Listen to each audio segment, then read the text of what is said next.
Burdur lampakan berdiri simpan terima kunceng konangan kondektur menawi digendong lapang-lapang kocok.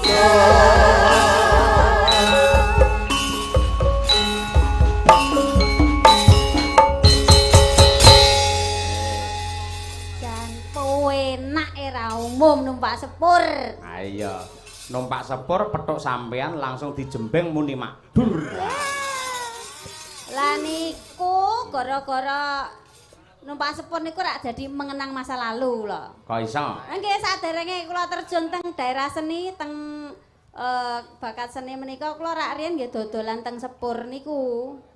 Sampean kuwi. Nggih. Jadi ya pernah merasakan hidup yang rada Oh, nggih riyen niku kula bakul tempe mendoan. Tempe mendoan. Nggih. Mendoan khas Kebumen no. Wah. Khas Kebumen niku sing jembir-jembir nika le. Oh, sing jembar-jembar. Nggih. Oh, Mergo iya. saking ngombone niku rak dadi jembir-jembir ngeten niku. Oh iya. Nggih niku riyen niku nggih tragedi jaman kula ketemu kalih bojo kula riyen niku. Heeh. Niku rak bojo kula numpak sepur, kula ndelala pas ider tempe niku teng stasiun niku. Terus, "Mas ngersakne tempe mboten?" Lah niki sing dagang sinten? Kula, niki sing damel niku nggih kula, niki tempene kula ngoten niku. Terus? Lah terus wah ketok tempene jenengan enak to, Mbak. Oh, saestu jenengan mengke nek pun ngicipi pun to ketagihan. Lah tenan bojone kula niku ngicipi tempene kula. Oh iya. Wah, ketagihan akhirnya goleki kula to. Mbak nyuwun ngapunten jenengan menika kok tempene enak sanget kula ajeng pesen ngene jenengan ajeng sowan ngene jenengan. Wah, kula pekewet nek jenengan tenggen kula mengke dalan sing mlebet nggen kula menika ciut terus sukete jembrung kula niku pekewet kula ngoten niku. Oh, dalane ciut, sukete jembrung ning tempene jembir. Nggih.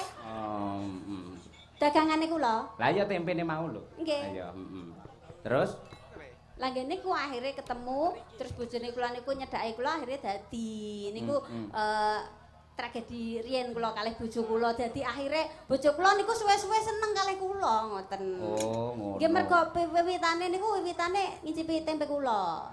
Oh iya. Mongko tempene jembir-jembir. Nggih. Kuwi jane nun sewu bojo sampeyan kula anggap mboten pinter, Mbak Eka. Lho, sebabe Takono wong sak lapangan, lek golek tempe mesti golek sing ciut ora golek sing jembir ngono. lah nek riyen niku ngrasakne tempene kula sing jembir niku. Lah piye wong jenenge tempe jembar sosok kan kuwi akeh lengane, akeh kolesterole ngono kuwi. Nggih, sing sehat niku asline nggih sing mboten jembir niku nggih. Ayo. Ngono kuwi. Nggih, niki ngaturaken wilujeng dalu dumateng sedaya masyarakat wonten tlatah endi mau nggih lali. Kartoharjo. Kartoharjo. Wah, luar biasa sekali saged nggelar wayang. Didukung kalian komunitas pelestari seni dan budaya ingkang dipun pandegani kalian Bapak Yoga Mandira lan iki pembinanipun Bapak Anies Baswedan luar biasa sekali. Tepuk tangan buat Bapak Anies Baswedan. Wah. Niki Bapak Anies Baswedan menika piyayi ingkang luar biasa ngopeni seni di saat pandemi niku berkeliling kabeh kanca-kanca seni niku diopeni ditanggap ibaratnya rakyat tang sidik-sidik semuanya roto alhamdulillah. Amin ya rabbal alamin. Sampeyan sing nyponsori sapa ki mau iso rawuh rene? Menika Pak Yoga Mandira. Pak Yoga. Nggih, kalian Mas Rianto Brimob ndi cae? Oh ngurusi kerdus sih Anda. Oh ngurusi kerdus. Iya. Aja nganti engko tamu undangan karo para kanca-kanca seniman iki nganti katriwandan. Nggih, kupen nggih. Nggih. Mbak Eka. Nggih. Ganjeng sampean iki wis terkenal saka Yonadianto dudu Banyumas, Kebumen iku lak cedhak kali Banyumas. Nggih, Tur dialeke ya padha karo Banyumas. Sampun ngapak nek teng mriki ajeng ngomong ngapak mengke mbok menawane mboten klop. Kok iso? Lah bahasane benten nek mriki kalih Banyumas. Ora apa-apa sampean tetep ngapak enggak masalah. Aku sing menerjemahkan aku. Tur ini adalah Nusantara. Berbagai bahasa insya Allah bisa dipahami. Oh nggih, kula nggih ngapak mboten napa-napa Pak, Bu. Mudeng nggih, ngertos nggih teyeng ngomong bahasa ngapak kaya kiye. Ya aja teyeng marai penyakit kuwi nggo. Teyeng niku bahasane mriki niku Iso. Oh, iso. Iya, ya. Iso. Ya, nggih. Ya nek nyong ngomong apa ki kok mesti pada mbok menawane ora teyeng ngono lho jarku. Nek teyeng ya ora apa-apa malah kebeneran nyong. Aja kaya kowe lah. Iya. Penonton sekarang pintar-pintar, jadi dijak ngobrol cara ngendi wae mudeng tayeng. Iya, mergane kuwi kan Desa Mawacara Negara Mawatata termasuk kekayaan Indonesia, bahasa iki berupa-rupa. Berwarna-warna. Beraneka ragam. Beraneka ragam. Nggih. Sampeyan nembang anu Mbak sing asring dikumandangake ya kuwi eling-eling Banyumasan, ya ta? Nggih. Terus engko dibawani, arep bawani apa nderek karo sampeyan. Ah nggih. Ya. Enggak. Merica kecut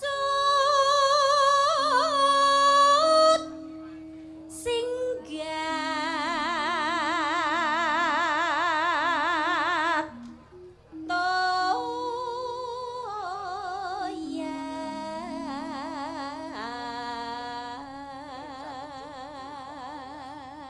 Niki bawane napa namine Mbak Eka? Pangkur. Pangkur Banyumasan nggih. Nggih. Wah, nggih, siap. Saunine wong bagus gregetna ati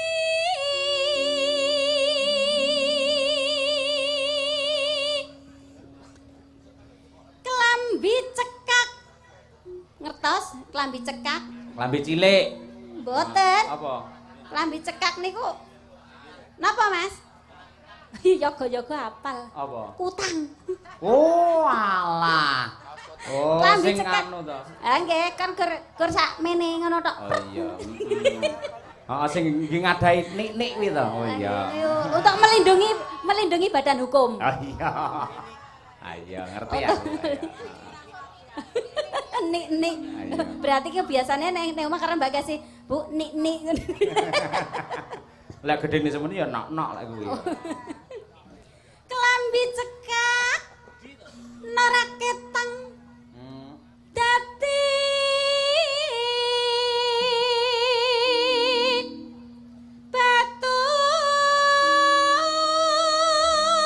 batur wah sone penak banget ekone iso ngumandang tekan kono dadi wong batur langsung tur ngono tur ngono Iya, pancen ngono kuwi Lah, sing nggih. apik apa nang lapangan. Dadi yen awake muni inilah Mbak Eka Kebumen. Men. Nembang cara Banyumasan. San. Wah, pancen suarane apik. Up ngono kuwi. Kok Nemu beda? piwulang ingkang jeru lan iki kabeh sugihane seger-seger wujude buah jeruk. Jer. Dak kok kewalik. Hah? Sing mau apik kudune ra ya pek. Ora oleh iki Eko sing ngangge tata krama kok ya. Ekomu ketan duwe tata krama to. Duwe no. Wong iki sound sisteme Pak Kondang Sutresna. Oh iya, Dik. Oh nggih Pak Kondang Sutresna, sehat nggih Pak Kondang. Wah jan kangen anu suwe mboten sowan teng Cilengsi. Heeh. Ning niki wau sowan wonten kandang. Kandang apa? Nginguk letong. Oh, kandang sapi Kandang ngen sapi. ngawi. Nggih. Oh iya. Mula kowe seneng mendhe kok pilih sing sapi lanang karo kok iling-ilingi ora. Nggih. Lah teng omah mboten duwe? Wah iya.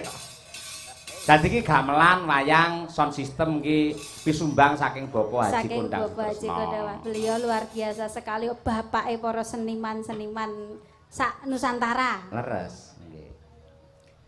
Neraketang dadi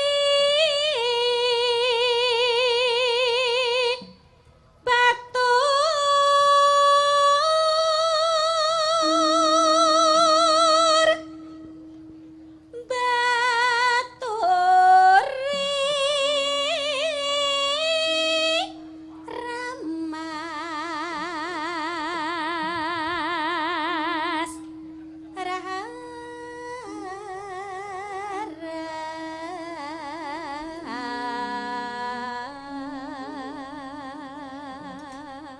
Mbak Eka iki kejaba dadi sinden kondang, Mak. Kuwi ya panjenengane bisa mengkoordinir para wanita-wanita hebat seniwati. Diwadahi ana ing paguyuban wanita, Mbok. Ayo, kuwi wis wah melang-lang buana.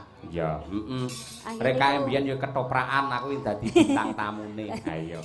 Dipilih dhek aku ben iso gandrung karo Mbak Eka. Ayo. Ya, lagi. Sampeyan dapo apa, Guys? Dapo apa ya? Ki sing ngetengi aku ki lho, Mas. Sing ngetengi du aku kae ngawet kae.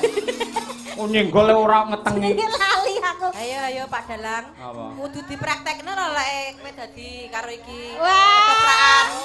Aku biyen nonton sampean pas karo Mbak Eka roman kayak ketoprakan. Ayo kudu pokoke. Lah ora aku kok. Lah aku lek roman kan ya beretika ora macam-macam. Demek ora to kayak aku kae. Ngene gandrungan ketoprakan sampean karo Eka ndang kono. Wah. Ora aku lek cemburu tenang. Ora aku lek kon ketoprakan ora mendem ra iso aku. Ora pede berarti iki. Dadi aku mendem sih. Sampeyan dadi Lasmini piye? Oh iya Lasmini. Kowe kalinganku panjenengan sing ngetengi aku ngono kuwi lho. Iya, Sampeyan Lasmini aku Laskarbit piye. Laskarbit. Dadi terus nyemprot gawe geni kae ora. Oh Sancoko. Kakang Sancoko panjenengan tindak wonten mriki to Kakang? Sampun dangu panjenengan niku lho kula ngrepini gara-gara jenengan to Kakang. Panjenengan derian menika betane Iwak Mano. Lah kula menika keracunan Iwak Mano ya panjenengan to Kakang. Oh sik Lasmini, kowe iki guneman apa? Aku dhewe dadi Sancaka sing duwe rasa tresna kelawan kowe bingung arep ngrangkani apa sing ndok ngandhakake aku iki nganti ora mudeng ngono kuwi lho. Panjenengan ngendika kala wingi menika lho Kakang jare tresna kalih kula. Kula sampun ngerbini ngoten iki kok panjenengan terus tindak mboten kondur terus menika bapakipun sinten ingkang tanggung jawab menika? Yang bapake pancen akeh kuwi nalika kuwi. Akeh kok terus dijenengke nganu Bram. Brame apa? Brame-rame. Wah iya. Ngono kuwi. Brame-rame. Brame-rame. Wis apik ya. Ayo. Ya, Mbak. Ilang ngene. Nah, lah iya mula ketoprakane engko sik bar iki urung-urung. Baturi ramas rara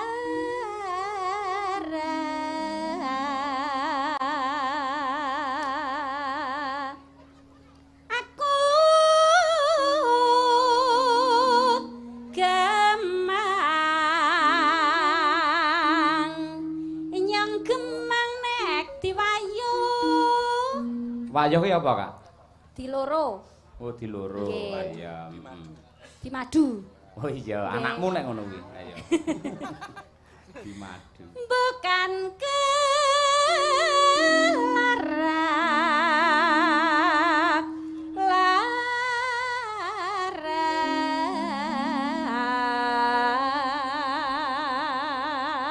larang nyang terima nyang ikhlas Wah, 15. nyang lila ngerandak Wah, selawase urip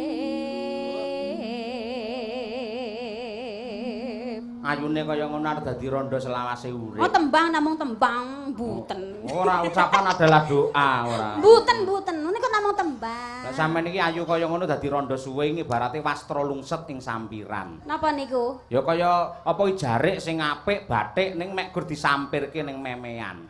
Ora dinggu ngono. oh ngoten Heeh kan eman-eman. Ayo. Lah timbangane mubadir mung disampirke gorene kene tak wirune. wah Terus tak nggone. panjen ngersane ngagem Heeh. lah nggih langsung mangga Aja nang kene. Loh. Tak ki aja kok enek nang kene ne.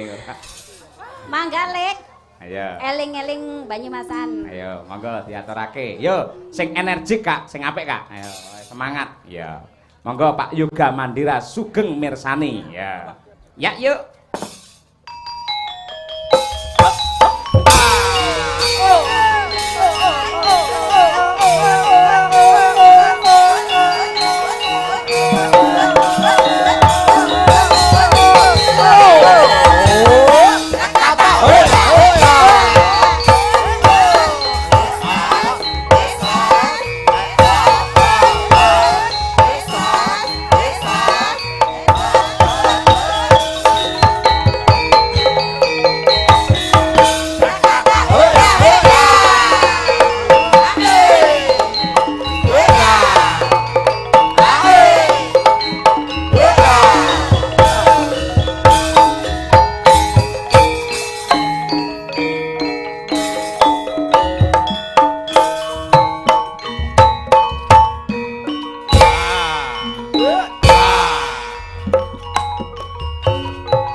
Tepuk tangan yang meriah untuk Mbak Eka Kebumen.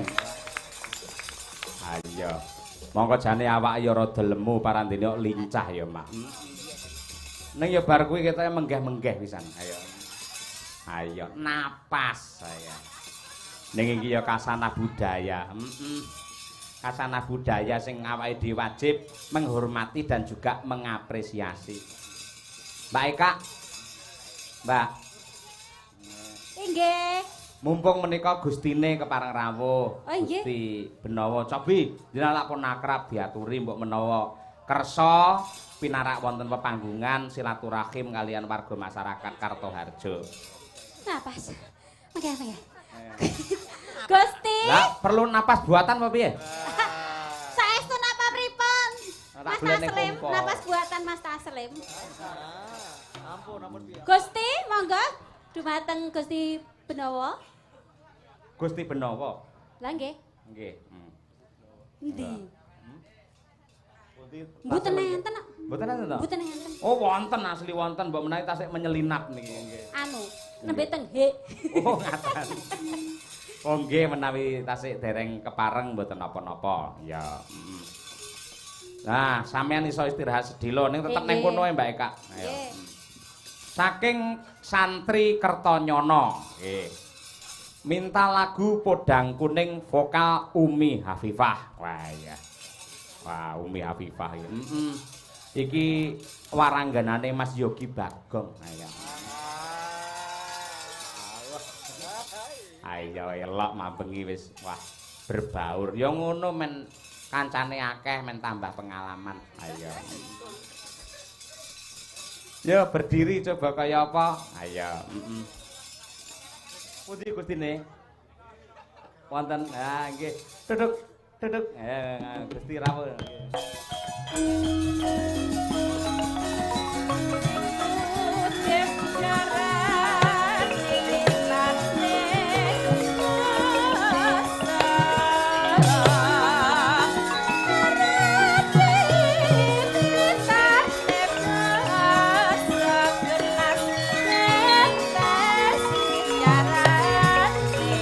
Mon pikan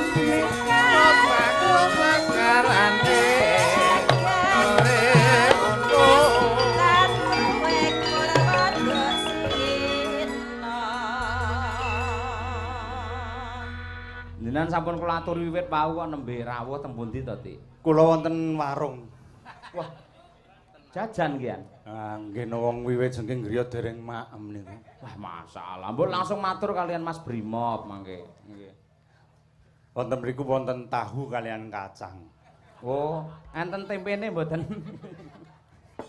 Wonten tempene ning mboten patek jembing-jembing. Bekti kula kunjuk, Dik. Matur nuwun. Sami-sami. Mas Cahyo. Panjenengan tebih saking Boyolali kersa rawuh wonten ing Magetan menika Nggih, penghargaan lumayan luar biasa. adoh. Nggih. Namung menawi lewat tol cepet namung setunggal jam. Nggih dawuh leres. Nggih. Derek Mangayu Bagyo menika komunitas pelestari seni budaya Nusantara ingkang dipun pandegani kalian Pak Yoga, dipun bina kalian Bapak Anies Baswedan ngawontenaken safari budaya dengan tema merajut kearifan lokal membangun jati diri bangsa yang mapan wonten ing lapangan Becok Kartoharjo Magetan. Nyuwun apresiasi nyuwun dawuh Ti. Menika suatu peristiwa ingkang luar biasa. Nggih. Saking komunitas pelestari seni budaya Nusantara ingkang dipun pandegani dening panjenenganipun Bapak Yoga Mandira. Nggih. Ingkang dipun sepuhi dening Bapak Anies Baswedan. Panjenengan sampun ngendika ing ajeng kala wau bilih iki ora ning masalah apa-apa. Nggih. Mung mligi iki kepengin nglestareke budaya, kagem memberi hiburan kepada masyarakat dan memberi sedikit nafas kepada para seniman dalang yang sudah 2,5 tahun dengap-dengap ora iso nyambut gawe. Nggih. Nggih. Dados sampun dipun penggalih ingkang aneh-aneh macem-macem wong menika taun politikipun nggih tasih tebih. Nggih. Tur nggih ingkang naminipun Pak Anies nggih dereng resmi dipun temtokaken minangka dados calon presiden. kedahipun menawi kula malah usul dumateng yang lainnya monggo rame-rame lajeng tumut melestarikan budaya ngopeni karo kanca-kanca seniman utaminipun dalang, pengrawit, pesinden, dagelan dan lain sebagainya kersanipun saged berkembang dan kesenian Indonesia ini tepuk bisa tangan yang hidup. meriah. Wah, ngoten leres, ngoten niku. Nggih. Malah nun sewu menawi kula rumiyin nyuwun dawuh kalian Bapak Haji Kondang Sutresno tidak pandang bulu tegesipun sinten ingkang kepareng nyedak kalian seniman salah satu atau dua atau tiga calon nggih menika mangking badhe dipun sengguya wong nyatanipun ingkang nami seniman menika mbutuhaken pangayoman saking para-para pejabat negari ingkang kawogan kangge supados menapa tetep rancak lancar lestari budaya ing mongko dados jati dirine bangsa lah menika. Pola kaya napa sing jenenge masyarakat pelestari budaya niku nek mboten difasilitasi kalih penguasa utawa pemerintah. Nggih. Sangat sulit Dik untuk berkembang. Leres. Tur Presiden nak sampun ngendika untuk pemajuan kebudayaan, Nggih. pemerintah itu menganggarkan 5 triliun rupiah. Orang main-main loh Dik. Nggih. 5 triliun rupiah itu berarti 5.000 miliar. Nggih. Ngoten niku. Itu akan disalurkan kepada komunitas-komunitas budaya seluruh Indonesia. Pamrih men budaya mau iso urip. Nggih. Dawuh leres kejawi sak menika lak wiwit saking UNESCO menika 2003 sampun memberi penghargaan terhadap wayang sebagai masterpiece karya agung warisan budaya dunia. Lan dipun sambut kalian Bapak Jokowi bahwa 7 November telah ditetapkan sebagai Hari Wayang Nasional. Tepuk tangan kagem pemerintah. Dados menika perjuangan kula lan panjenengan, Dik. Nggih, Sebetulnya kita mulai waktu itu kita memperingati Hari Wayang Dunia. Nggih. Nggih, ingkang dipun prakarsai dening Isi Surakarta Nggih. bersama-sama dengan para seniman dalang, para pengrawit, para Waranggono. pesinden Waranggono dan yang lain-lainnya bersama-sama urunan. Nggih, leres. Dalange ya ora dibayar. Nggih. Yen perlu manggung wonten isi nalika semanten. Wong kula yang pertama, Dik. Nggih. Nggih. Kula pertama mayangipun. Menika mergo ikhlas lilo iki mergo wayang kok ngantek ditemtokke dadi karya agung budaya dunia. Kita merasa bangga dan senang. Dawuh leres. Tahun 2003. Nika wiwitanipun kula crita sekedhik nggih Mas. Monggo. Bilih panjenengan sampun pirsa dados awal murahnya wayang itu diakui oleh UNESCO itu awit saking budidayanipun Suwargi Ki Ageng Mantep Sudarsono. Nggih. Beliau itu membikin sebuah rekaman judulnya yen ora kleru Dasamuka Gugur. Nggih, Dasamuka Gugur itu hanya sekian menit. Kemudian rekaman wayang itu dikirim ke UNESCO. Di sana ditonton, dilihat, diamati. Lajeng pihak sana gumun, kok iki eneng menungso kok pintere kaya ngene. Mainke wayang tur apike kaya ngene iki menungsone isih urip apa ora. Nalika semanten ngaten. Dipun padosaken donatur lajeng Pak Mantep diberangkatkan ke Perancis waktu itu. Sampai di sana Pak Mantep dites. Coba kowe mayang apa padha karo nggon rekaman iki bener apa ora. Ternyata beliau mampu. Mulai dari situlah wayang ditetapkan sebagai karya agung budaya dunia. Nggih.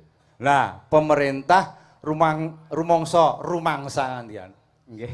Rumangsa terpanggil mosok dunia mengakui Indonesia yang mempunyai njur meneng wae. Awit desakan dari kita-kita juga kepada pemerintah melalui presiden, melalui Pepadi mengusulkan mbok iya Pak Presiden wayang itu ditetapkan sebagai karyanya orang Indonesia. Oleh Pak Presiden ditanggapi tanggal 7 November. 7 November tahun 2018 apa itu? Leres 2018. 2018 Pak Jokowi menetapkan bahwa tanggal 7 November ditetapkan hari wayang Indonesia. Terus mangke setiap tanggal 7 November menika berame-rame seluruh wilayah Indonesia menika mesti wonten wayangan. Tepuk tangan kagem wayang nggih. Indonesia. Lan wayang mboten namung wayang kulit nggih menika nggih. Sedaya nggih Mas. Dados nggih wayang Sunda, wayang saking Kalimantan, wayang saking Sulawesi, nggih pokoknya seluruh Nusantara menika. Namung amargi ingkang ketingal mencolok dan mempunyai hasil karya yang luar biasa. Nggih contonipun kados Mas Kuntadi menika. Ini dosen. Iki pengerawite dudu wong emeng-emeng. Ini sarjana semua. Nggih. Pengerawitipun Mas Kuntadi ini. Ini lulusan seni semua. Bahkan ada yang S2. Termasuk beliaunya karena kalau beliaunya tidak S2 tidak boleh mengajar. Nggih. Jadi nek wayangane Mas Kuntadi niku apik ya memper wong S2 kok. Mboten. Mila tebih-tebih kula susul mriki, Dik. Kula pun dangu mboten ningali panjenengan. Kula ningali wonten panggenan YouTube. Oh, sanes YouTube kok eneng Mas Kuntadi mayang eneng Medion, Magetan nggih. Nggih mung tangga, Dik. Kula kalian rencang kula mangkat. Kula nyopir piyambak, Dik. Panjenengan ndi? Nggih. Lah kok mboten ngasta sopir ngoten. Sopire niku lagi digawe. Lah nek kula ngenteni supir kula ketinggalan ngoten. Wah, nggih. Pun bablas mawon mriki pokokipun seniman ikut berbangga, berbunga-bunga, senang hati kepada KPSBM yang sudah peduli terhadap budaya wayang terutama ini. Agar budaya wayang ini tetap lestari selamanya di bumi Nusantara. Tepuk tangan kagem KPSBN. Saestu ini tidak ada unsur kampanye. Sing jenenge kampanye itu ada syarat-syaratnya tertentu. Mergo kula mbiyen jurkam.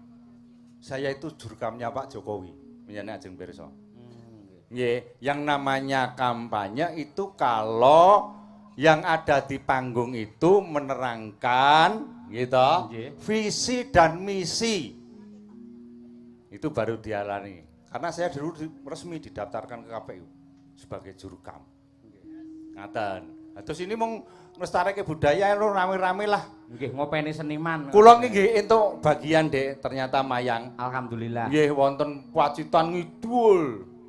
Laut kok ngidul niku segara lho, Pacitan ngidul. Lah nggih segara niku ngidul melih. Lah nggih. Mboten, Dek, nek kados kula niku ora mayang ora apa-apa, wadone kula iso melu teko, iso ningali seneng kula wis setengah mati. Nggih. Nggih, kersanipun sing nem-nem kados kula wis tuwa. Nggih. Mengestoni mbok menawa pengestune mandi. Amin. Iki wae Mbak Eka luar biasa nggih. Nggih. Nggih. Pripun Dik? Jenengan mirsani Mbak Eka pripun? Lemu montok. Nggih kok ngeten iki lemu montok. Nggih. Nggih. Ternyata beliau mempunyai suara emas. Nggih. Pinter nari. Nggih. Menarik. Nggih. Iya toh? Suarane apik. Lah nggih suarane luar biasa. Bodine ya entuk. Lah nggih.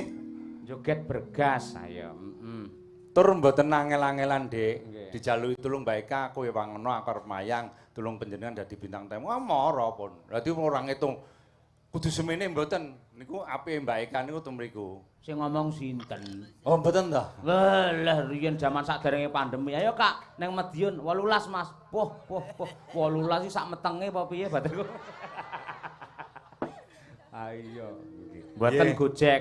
Mengkari komunikasinipun pripun kalih Mbak Eka menika saestu. Nggih, dados wong Mbak Eka ini kalau di wilayah Surakarta, beliau juga mempunyai perkumpulan kerawitan. Nggih. Nggih, yang setiap saat, setiap kali mengadakan pertunjukan ora bayaran. Nggih mboten Mbak Eka. Nggih. Niku leres saestu.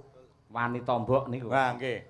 Perkumpulan Wani Tombok jenenge. Niki sing dipandhegani dening Mbak Eka, mugi-mugi amal kaesaenan panjenengan pikantuk leliru saking Allah Subhanahu wa taala. Nggih. Pinaringan kamulyan wonten kasuwargan. Nggih. Ora trimo, Dek. Pun pokoknya luar biasa, tepuk tangan ugi kagem masyarakat wontene Magetan iki. Monggo dipun pirsani menika dalang larang. Tur arang-arang wonten mriki, wilayah mriki lho. Nek mriku sekitare niki wis Niki dalang saestu. Nggih, dados menika putranipun Ki Sukron Suwanda saking Blitar. Nggih. Lho, niki kaperbawan dalange men lampune mati kok. Mboten kaperbawan kalih Eka niku Pak lho, ora dadi nggih. Mboten menapa-menapa, monggo Dik dipun lajengaken. Nggih. Kula tak ningali saking warung menika. Nggih. Kali mangan-mangan tempe napa-napa ngoten. Lumayan. Nggih, sembah nuwun sanget dhumateng Gusti Benawa. Sami-sami, Dik. Sepisan malih kagem para penonton nyuwun tepuk tangan untuk Gusti Benawa jauh dari Boyolali rawuh mriki. Monggo kula dherekaken dedeg dedeg. Nah.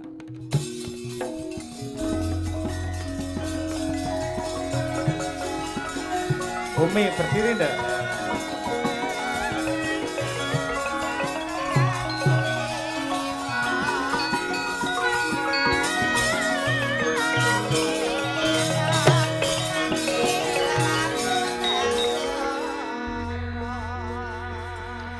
Sisan damel menika kula caos informasi kagem para warga masyarakat mliginipun para seniman.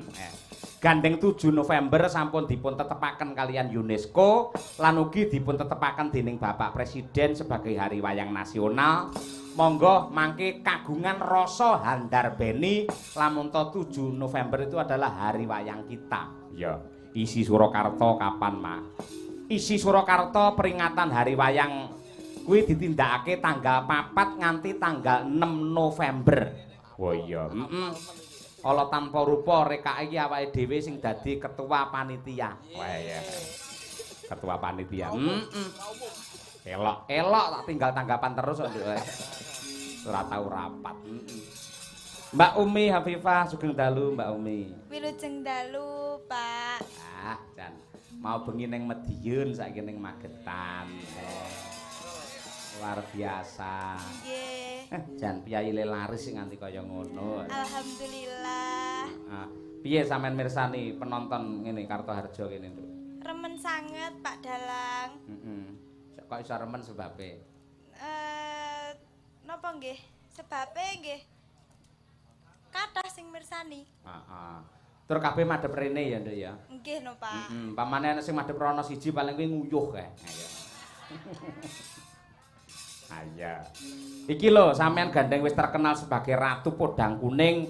Tak suwun ya sampean aja bosen nembangke kuwi mergo iki pamundhut saka kadang-kadang santri Kerta Nyono. Ayo. Nggih. Iki engko ora tak buka iki ketoke hakmu engko. Ayo, lumayan kandel. Ayo, luar biasa. Mula nembangi sing apik, Ayo. Nggih, Pak. Dibawani luwih dhisik. Ya. Ya, Nduk. Nadyan wujud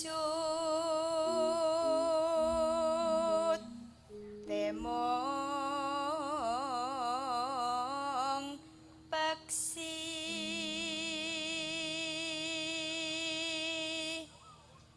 Nano